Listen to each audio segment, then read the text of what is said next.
اوس را رسیږو د یوسف مبارکې سورې ته چې د قرآن عظیم الشان 12مه سوره ده. په مکې معظمې کې را نازله شوې ده. 111 آیاتونه لري. تلاوت او پښتو ترجمه یې له لومړي آیت څخه اورئ. بسم الله الرحمن الرحیم. د الله په نوم چې ډیر زیات مهربان پورا رحم لرونکی دی. الف لام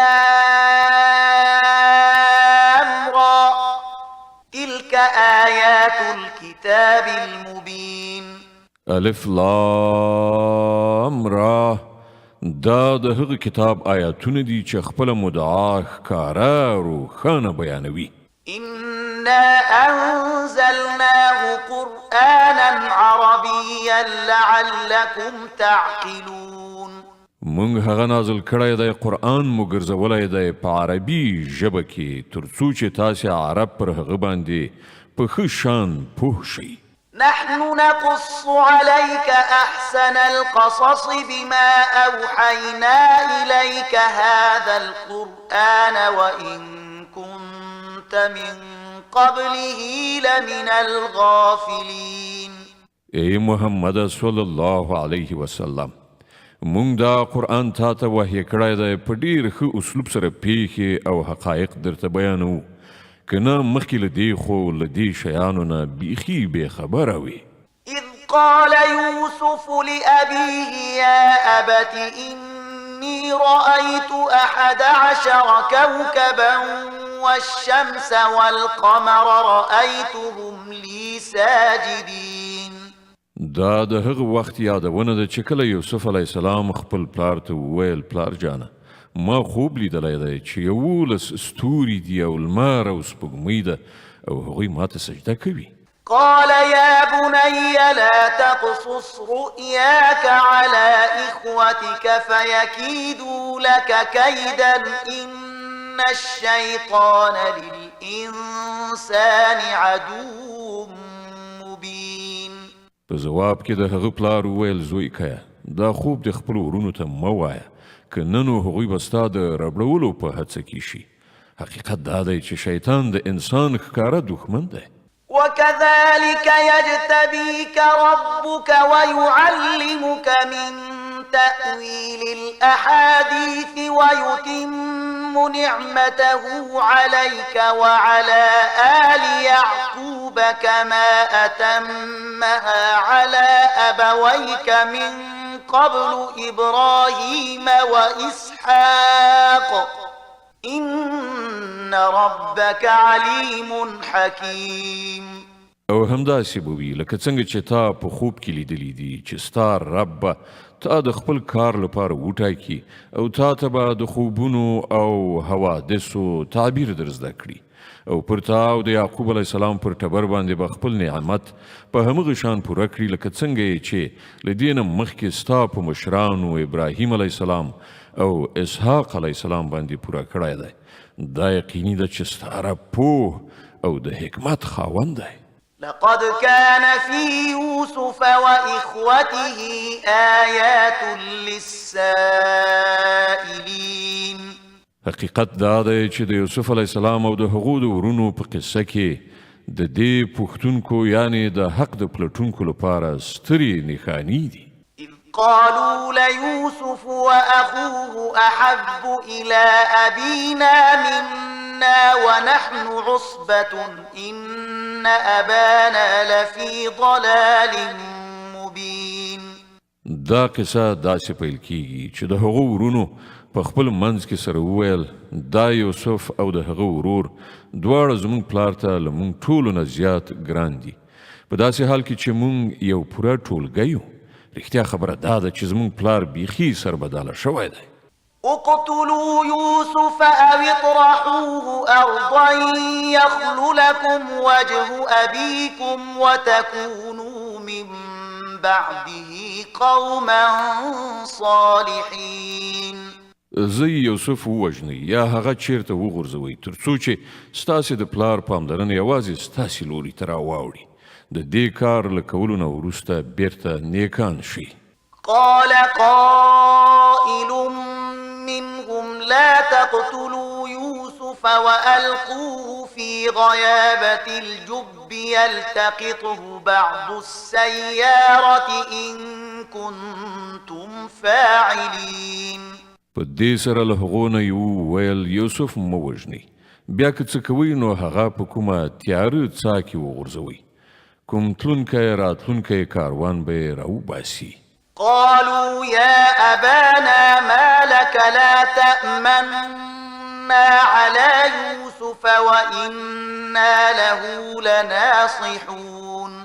هغوی له دې تړون نه وروسته خپل پلار ته ورغلل، ویې ویل پلار جانه څه خبره ده چې ته د یوسف په باب پر موږ باندې اعتماد نه کوې، په داسې حال کې چې موږ خو د هغه رښتیاني خواخوږي یو. أرسله معنا غدا يرتع ويلعب وإنا له لحافظون. سبا هغه له موږ سره ولېږه، یو څه میوه دانه به وخوري او لوبې او ساتیري به هم وکړي، موږ د هغه د ساتنې څارنې لپاره موجود یو.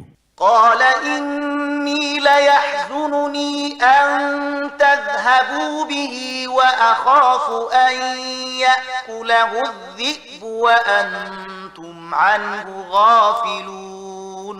پلار وویل ستاسې لخوا د هغه بیول پر ما ګران تمامېږي او زه ویرېږم چې چېرته یې لیوه ونه خوري او تاسې به ورڅخه په غفلت کې یاست. قالوا لئن أكله الذئب ونحن عصبة إنا إذا لخاسرون. هغو ځواب ورکړ چې زموږ په موجودیت کې لیوه خوري، په داسې حال کې چې موږ یوه قوي ډله یو، نو بیا خو به موږ ډېر زیانکار یو. فلما ذهبوا به وأجمعوا أن يجعلوه في غيابة الجب وأوحينا إليه لتنبئنهم بأمرهم هذا وهم لا يشعرون. په دغه شان ټینګار کولو سره چې کله هغه له ځان سره بوت او هغوی وپتېله چې هغه په یوه تیاره څاه کې واچوي، نو موږ یوسف ته وحی وکړه چې یو وخت به راشي چې ته به دوی ته دغه حرکت ور په زړه کړي، دوی د خپل کار له نتایجو نه ناخبره دي. وجاءوا أباهم عشاء يبكون قالوا يا أبانا إنا ذهبنا نستبق وتركنا يوسف عند متاعنا فأكله الذئب وما أنت بمؤمن لنا ولو كنا صادقين. ماښام هغوی په ژړا انګولا خپل پلار ته راغلل او ویې ویل پلار جانه موږ د ځغلېدو په مسابقه بوخت او یوسف مو د خپلو اسبابونو څنګ ته پریښی و چې په دې ترڅ کې لیوه راغی هغه یې وخوړ، ته به زموږ په خبره باور ونه کړې که موږ رښتینې هم اوسو. وجاءوا على قميصه بدم كذب قال بل سولت لكم أنفسكم أمرا فصبر جميل والله المستعان على ما تصفون. او هغوی د یوسف کمیس د دروغو په وینه لړلی له ځانه سره راوړی و. د دې په اورېدلو د هغو پلار وویل بلکې ستاسې نفس ستاسې لپاره یو لوی کار اسانه کړ، ښه نو صبر به وکړم او په ښه شان به یې وکړم، کومه خبره چې تاسې غوټه کوئ پر هغې باندې له همغه الله نه مرسته غوښتل کیدی شي. وجاءت سيارة فأرسلوا واردهم فأدلى دلوه قال يا بشرى هذا غلام وأسروه بضاعة والله عليم بما يعملون. هاخوا یو کاروان راغی او هغه خپل سقاو د اوبو راوړلو لپاره ولیږه. سقاو چې په څاه کې ډوله وغورځوله نو د یوسف په لیدلو یې نارې کړې مبارک دې وي، دلته خو یو هلک دی. هغو خلکو هغه د تجارت مال وګاڼه پټ یې کړ، په داسې حال کې څه چې هغوی کول خدای پرې خبر و. وشروه بثمن بخس دراهم معدودة وكانوا فيه من الزاهدين. په پای کې هغوی هغه په لږ غوندې بیه د 2 درهمو په بدل کې خرڅ کړ او هغوی د هغه د بیې په موضوع کې دومره زیات هیلهمن نه. وقال الذي اشتراه من مصر لامرأته أكرمي مثواه عسى أن ينفعنا أو نتخذه ولدا وكذلك مكنا ليوسف في الأرض ولنعلمه من تأويل الأحاديث والله غالب على أمره ولكن أكثر الناس لا يعلمون. د مصر کوم سړي چې هغه واخیست هغه خپلې مېرمنې ته وویل دا یې په ښه شان ساته، لرې نه ده چې دا یې زموږ لپاره ګټور ثابت شي یا موږ دا یې په زوی ولی ونیسو.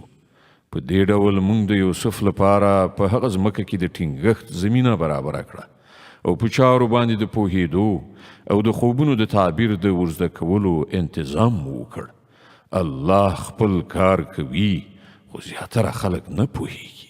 ولما بلغ أشده آتيناه حكما وعلما وكذلك نجزي المحسنين.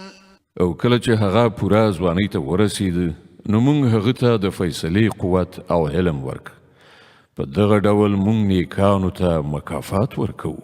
وراودته التي هو في بيتها عن نفسه وغلقت الأبواب وقالت هيت لك قال معاذ الله إنه ربي أحسن مثواي إنه لا يفلح الظالمون.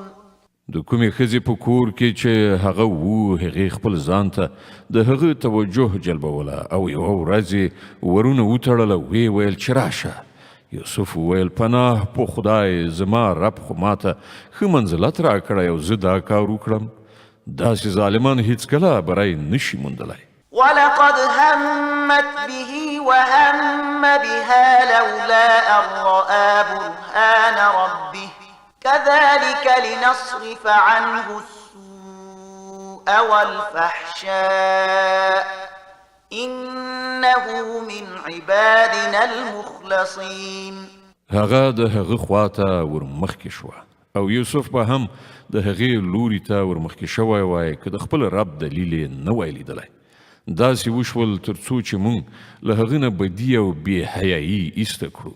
په حقیقت کې هغه زموږ له غوره کړای شوو بندګانو څخه و. واستبق الباب وقدت قميصه من دبر وألف يا سيدها لدى الباب قالت ما جزاء من أراد بأهلك سوءا إلا أن يسجن أو عذاب أليم. په پای کې یوسف او هغې وړاندې وروسته د دروازې خواته منډه کړه او هغې د شا له خوا د یوسف کمیس په راکشولو سره څیرې کړ. په دروازه کې دواړو د هغې میړه موجود ومونده. د هغه په لیدلو سره ښځې وویل د هغه چا څه سزا ده چې ستا کورنۍ ته خراب نیت ولري؟ له دې پرته بله څه سزا کېدلی شي چې بندي کړای شي یا سخت عذاب ورکړی شي؟ قال هي راودتني عن نفسي وشهد شاهد من أهلها إن كان قميصه قد من قبل فصدقت وهو من الكاذبين وإن كان قميصه قد من دبر فكذبت وهو من الصادقين. یوسف وویل دې زما د جلبولو هڅه کوله. د هغې ښځې له خپل ټبر نه یو چا د نښې بیلګې شاهدي وړاندې کړه چې که د یوسف کمیس د مخې نه شلېدلی وي نو ښځه رښتینې ده او دی دروغجن، او که د هغه کمیس د شا له لوري شلېدلی وي نو ښځه دروغجنه ده او دی رښتونی. فلما رأى قميصه قد من دبر قال إنه من كيدكن إن كيدكن عظيم. کله چې میړه ولیدل چې د یوسف کمیس د شا له لوري شلېدلی دی نو ویې ویل دا ستاسې ښځو مکرونه دي، په رښتیا چې ستاسې چلونه د حد نه زیات دي. يوسف أعرض عن هذا واستغفري لذنبك إنك كنت من الخاطئين. یوسفه له دې خبرې نه تیر شه او ای ښځې ته د خپلې ګناه بخښنه وغواړه، همدا ته په اصل کې ګناهکاره وي. وقال نسوة في المدينة امرأة العزيز تراود فتاها عن نفسه قد شغفها حبا إنا لنراها في ضلال مبين. د ښار ښځو په خپلو منځو کې اوازه ګډه کړه چې د عزیز میرمن په خپل زلمي غلام پسې شوې ده، مینې ناکراره کړې ده، زموږ په نزد خو هغه په څرګند ډول غلط کار کوي. صدق الله العظيم. الله ستر رښتیا ویونکی دی.